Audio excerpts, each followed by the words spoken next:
So today we're going to take a look at the time-lapse feature in the Canon M50. But before we do that, please take the time to go ahead and subscribe to my channel if you're not already subscribed. In order to access the time-lapse, you have to be in movie mode.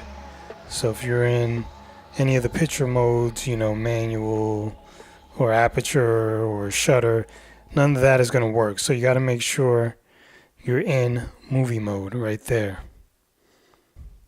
Okay, so we're in movie mode.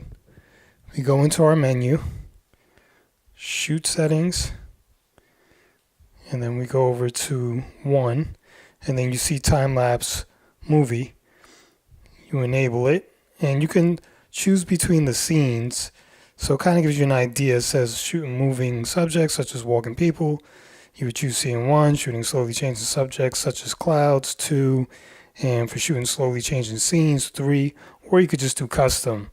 And I typically just do that, but if you're kind of new to time lapse, and the scenes are good guidelines and they really can't hurt. But I just want to show you something. Even when you're in custom with time lapse, and this is one thing that I don't like about this, is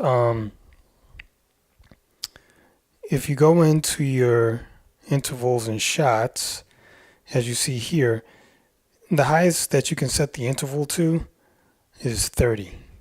You can't go any higher than 30.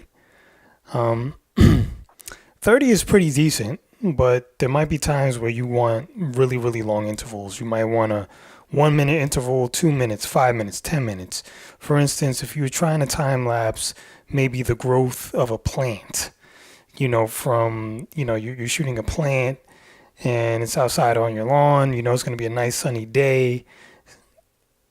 That plant will grow a little bit. It might go from being droopy in the morning and then kind of growing throughout the day.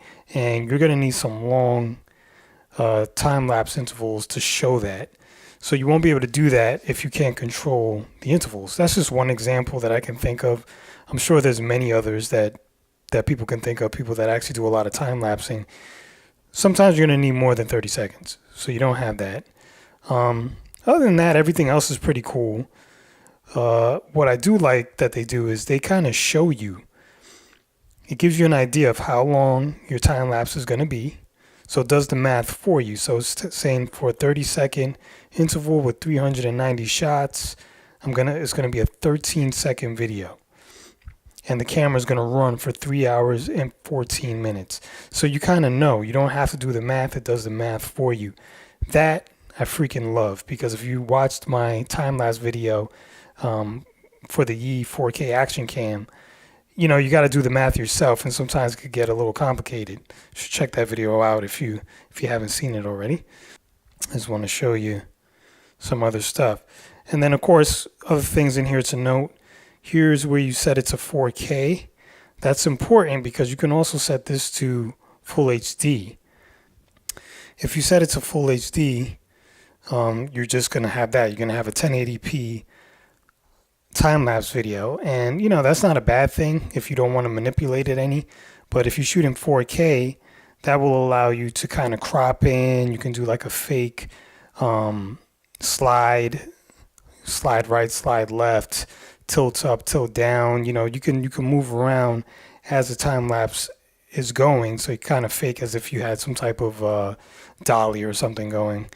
I would always have your auto exposure set to fixed first frame, because what that does is it's telling the camera whatever the auto exposure is for the first frame, use that throughout the whole time lapse. And if you don't do that and you use each frame, it's going to change your auto exposure based on the lighting for each frame in the time lapse that it's taking, and that's a really bad idea. You can disable the screen during the time lapse. And I guess you could turn the beeps on, but it's grayed out for whatever reason. Probably because I have the beeps turned off on my camera. So that's why that's grayed out. But those are pretty much your only options. Time lapse is really basic. The only problem is your intervals. You can't go over 30 seconds. And it's recording the movie for you, which I think is a good thing. It saves you time, but you're not getting you're not getting the pictures individually. A lot of times when people do time lapses with cameras, they use intervalometers or something like that, and they take all of those pictures. If they have 210 pictures, they put 210 pictures into their editing software on their computer, and they could manipulate each picture individually if they chose. This doesn't allow you to do that because it already makes the video for you. Alright, so there you have it. And that's how you would go about setting up the time-lapse feature in the Canon M50. Hopefully you found that helpful. And if you did, please go ahead and like the video. If you haven't already done so, please subscribe to my channel. Links to the Canon M50 are down below. If you go ahead and click on that, I will get a small commission, which is most certainly greatly appreciated. Thanks for watching. I'm Mike Turner, and I guess I'll see you soon.